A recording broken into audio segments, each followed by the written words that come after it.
नमस्कार साथियों, जैसा कि आप जानते हैं कि एक बीमारी पूरे देश में प्रचलित है, चल रही है, कोरोना वायरस, जिससे पूरा देश परेशान है। और पूरा देश परेशान है, इसके साथ साथ कुछ और बीमारियां जन्म ले रही हैं। तो हमने एक और बीमारी के बारे में हम आपसे बात की थी एक दिन, ब्लैक फंगस के बारे में। और ब्लैक फंगस के साथ साथ अब एक और फंगल इन्फेक्शन देखने को मिल रहा है जो व्हाइट फंगस के नाम से जाना जा रहा है। जैसे कि व्हाइट फंगस क्या होता है, तो फंगस के बारे में हम बताएं कि फंगस होता क्या है। तो जैसे कि आप जानते हैं कि सिंपल चीजें कि अचार होता है, अचार कभी कभी खराब हो जाता है तो अचार के ऊपर व्हाइट सफेद सफेद सी कुछ वस्तुएं, मतलब कुछ पदार्थ दिखने लगता है। या हमें कह सकते हैं कि जब आदमी भीगा हुआ कपड़ा कहीं रख देते हैं तो कुछ समय बाद जो गंध आती है उसमें, और हम कह सकते हैं जैसे कुछ खाने वाला पदार्थ खराब हो जाए, या हम ये भी कह सकते हैं दांत खाद खुजली जो होता है वह कभी कभी भीगा कपड़ा पहनने से खुजली करने लगता है या वहां से गंध आने लगती है। तो यह सब फंगल इन्फेक्शन है, या हम कह सकते हैं उसी को हम कवक कहते हैं। आज हम इसी के बारे में बात कर रहे हैं कि ब्लैक फंगस के बाद जो व्हाइट फंगस का जो चल रहा है बात, तो क्या बात है। पहले थोड़ा सा ब्लैक फंगस के बारे में बता दें। तो ब्लैक फंगस को भारत के ब्लैक फंगस जो हमने बताया था कि ब्लैक फंगस क्या होता है कि जो लोग ऑक्सीजन मास्क लगा रहे हैं या जो लोग कोरोना से ठीक हो जा रहे हैं उनको ब्लैक फंगस की स्थिति हो रही है। अब ब्लैक फंगस की स्थिति का मतलब यह है कि वह दिमाग को, फेफड़े को, अन्य जो भी है उसको इन्फेक्टेड कर रहा है। तो इसी क्रम में हम आगे बात कर रहे हैं थोड़ा सा कि ब्लैक फंगस इस समय क्या कर रहा है। तो ब्लैक फंगस की बात करें तो ब्लैक फंगस जो है वह हम करेंगे इसको म्यूकोरमाइकोसिस नाम से जाना जा रहा है वह। और कहा जा रहा है कि इसको कई राज्यों में भारत सरकार ने कहा कि अगर दिक्कत हो रही तो इसको महामारी घोषित कर दिया जाए। तो कई राज्यों ने इसको महामारी घोषित कर दिया है। और भारत में लगभग इसका भी, तो भारत सरकार ने कहा कि एक काम किया जाए, जितने केसेस आ रहे हैं भारत में इसको नोटिस किया जाए। तो केंद्र स्तर पर इसको नोटिस किया जा रहा है, राज्य ने भी इसका आंकड़ा जारी कर रहा है। तो हमें कह सकते हैं कि लगभग पूरे भारत में 10,000 के आसपास केस इस समय आ चुके हैं। कहा जा रहा है कि आंध्र प्रदेश, गुजरात, हरियाणा, मध्य प्रदेश, महाराष्ट्र, राजस्थान और तेलंगाना, इन राज्यों ने अपने राज्य में इसको ब्लैक फंगस को महामारी घोषित कर दिया है। आपको बता देना चाहते हैं कि चार राज्य तो पूर्णतः बड़े स्तर पे काम कर रहे हैं इस पर। तेलंगाना, गुजरात, उड़ीसा, या हम एक यूटी है आपका चंडीगढ़। तो हमें कहना चाहते हैं कि ब्लैक फंगस इस समय अपना क्या कह सकते हैं कि जिस तरह से कोरोना की समस्या चल रही है उसी तरह से ब्लैक फंगस भी इस तरह से अपना, हम कह सकते हैं कि प्रभाव दिखा रहा है। इसके बाद से एक नई बीमारी देखने को मिली है 2-4-5 दिनों के बीच में, जो व्हाइट फंगस के नाम से जाना जा रहा है। हमें कह सकते हैं कि व्हाइट फंगस को देख करके पता नहीं चल रहा है कि क्या समस्या है, और ये कह सकते हैं कि व्हाइट फंगस उनको ही हो रहा है या उस प्रकार के व्यक्ति को में देखने को मिल रहा है जो कोरोना से ठीक होकर के अभी आए हैं, या हम ये कह सकते हैं कि ऐसे व्यक्ति जिनको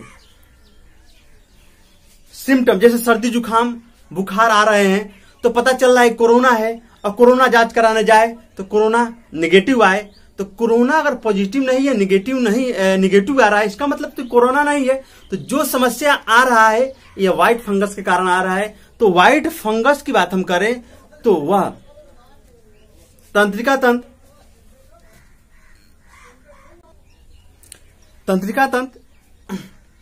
अब ये कह सकते हैं कि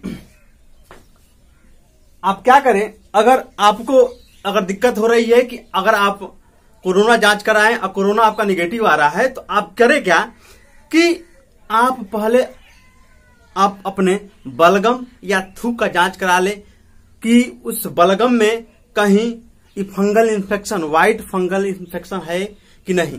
अगर फंगल इन्फेक्शन है तो आप उसका दवा कराएं। ठीक, तो हम आपको बता देना चाहते हैं कि यह जो बीमारी है कैंडिडिएसिस करके बीमारी नाम है उस बीमारी का, और जो कवक है कैंडिडा फंगल है इसका नाम, जो कवक है इसका कैंडिडा नाम है जो इन्फेक्टेड कर रहा है। आपको बता देना चाहते हैं कि जो इन्फेक्टेड कर रहा है, ये फेफड़ा को इन्फेक्टेड कर रहा है, स्किन को इन्फेक्टेड कर रहा है, नाखून में इन्फेक्टेड हो रहा है, मुंह के अंदरूनी भाग में, अमाशय में, आंत में, किडनी में, गुप्तांगों में और ब्रेन में इसका प्रभाव देखने को मिल रहा है। आपको बता दें इस व्हाइट फंगल इन्फेक्शन का जो पहला केस है वो पटना के चिकित्सा महाविद्यालय उसमें अस्पताल में देखा गया, और कहा जा सकता है कि यह अभी हम बताए हैं कि एक टेस्ट करने की, कोरोना टेस्ट करने की जो प्रक्रिया है वह आरटीपीसीआर प्रक्रिया से अगर कोरोना आप निगेटिव हैं, स्वाद आपको नहीं आ रहा है, गंध नहीं आ रहा है आपको, तो आप अपने बलगम का टेस्ट कराएं, और बलगम का टेस्ट करा करके आप फंगल कल्चर के प्रकार के दवा का प्रयोग करें, और आप स्कैन करवाएं, एक्सरे करवाएं, इसके माध्यम से आप जांच करवाएं कि कहीं आपको क्या व्हाइट फंगल इन्फेक्शन तो नहीं है। अब थोड़ा सा बात हम करते हैं कि इसको कई राज्यों ने कई राज्यों ने इस पर विचार करना स्टार्ट कर दिया है कि अब क्या हो रहा है, एक नई नई बीमारी क्या हो रही है। तो आपको बता देना चाहते हैं कि इसका कारण क्या हो सकता है। व्हाइट फंगल इन्फेक्शन का कारण हो सकता है कि जो लोग ऑक्सीजन मास्क लगा रहे हैं, तो ऑक्सीजन मास्क लगाने के बाद उस मास्क को अच्छी तरह से नहीं धुला जा रहा है और इसी मास्क का प्रयोग दूसरे में प्रयोग कर दिया जा रहा है, ऐसा भी हो सकता है। दूसरा स्थिति ये हो सकती है कि जो सिलेंडर ऑक्सीजन सिलेंडर होता है उसमें कुछ जल का प्रयोग किया जाता है, तो जल का प्रयोग किया जाता है तो उसमें आंसू जल का प्रयोग किया जाता है। आंसू जल हम जानते हैं कि आंसू जल जो भाप द्वारा जो जल कलेक्ट किया जाता है उसको हम आंसू जल कहते हैं।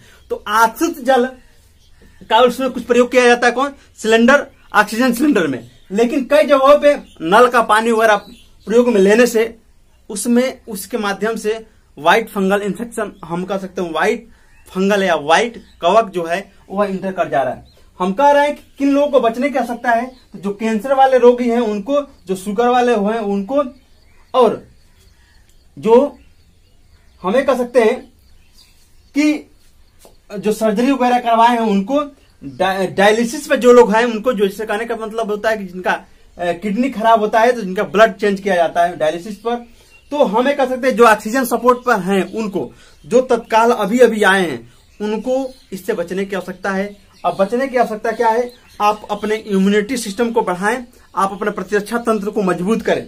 जैसे कि कहा जा रहा है कि इसमें आप ले सकते हैं क्या, विटामिन बी ले सकते हैं, विटामिन सी ले सकते हैं, विटामिन ई ले सकते हैं, विटामिन डी ले सकते हैं, विटामिन B1 ले सकते हैं, विटामिन B6 ले सकते हैं। तो मुख्यतः विटामिन सी आप लेने का काम करें जो आपका इम्यूनिटी को मजबूत करेगा। तो हमने ये सब छोटी छोटी बातों को बताने का हमने प्रयास किया। एक बात और इसमें आता है कि पेंडेमिक क्या होता है, एपेंडेमिक क्या होता है। एपेंडेमिक तो हमें कह सकते हैं एपिडेमिक। एपिडेमिक क्या होता है, पेंडेमिक क्या होता है। पेंडेमिक का मतलब होता है महामारी। तो हमें कह सकते हैं कि महामारी दोनों चीजें हैं। पेंडेमिक का मतलब होता है कोई बीमारी एक स्थान पे नहीं है, कई सारे देश, कई सारे राज्यों में फैला हुआ, उसको पेंडेमिक कहते हैं। और एपेंडेमिक का मतलब होता है कि कोई एक विशेष स्थान पर, मतलब विशेष क्षेत्र में फैला हुआ है। तो हमने एक छोटे से वीडियो के माध्यम से आपको समझाने का प्रयास किया। वीडियो देखने के लिए धन्यवाद।